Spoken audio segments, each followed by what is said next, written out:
what is the title of our lesson today? 1.5 multiplying and dividing. And Molly, what can you now do? Multiplying and dividing. You can now multiply and divide integers. All of you should be very well aware of product, quotient, and integer. Very important that you understand what those words mean. They should be rules from words from the past. Here are your rules. Starting with number 4. We have a positive times a positive. What's a positive times a positive, you guys?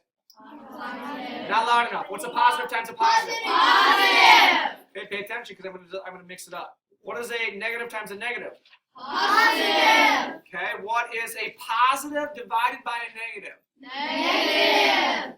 Good. What is the answer to a division problem? Quotient. All right, you guys got it. Good. Number 3, multiplying integers. Finish my sentence. Multiplication is just what? No. Raise your hand. Sorry, my bad. Multiplication is what, Rima? Repeated addition. It's repeated addition. So if we're multiplying 2 and 3, we are simply adding 3 twice, or we're adding 2 3 times, right? Yeah.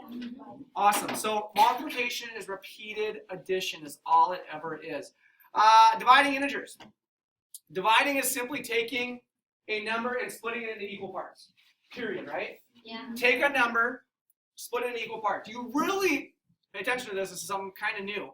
You really got to know if you have a problem like 64 divided by 8 and Pottinger says show your work, you really got to know which number goes in the box and which number doesn't go in the box. Because this is what we usually use to show work, right? We use that division box. So remember, the numerator always goes in the box. The first number always goes in the box. The denominator goes outside the box. The second number goes outside the box. Number 12 actually says that. Last year's class struggled with that. I never talked about that last year, so that's why I added it in this year. Okay, Colin?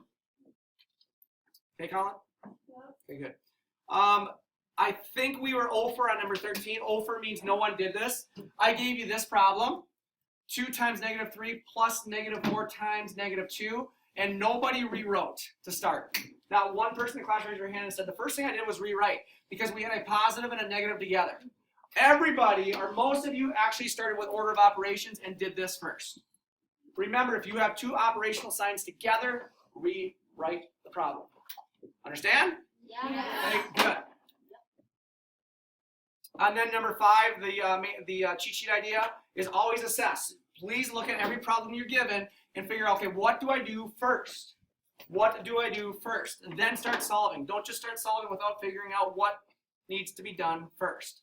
And then number 6, main idea number 6 would be the real world. Why are we doing addition and division in math class? Read 15 and 16. It'll give you an example of why you need to know how to do these things because they do apply to your life.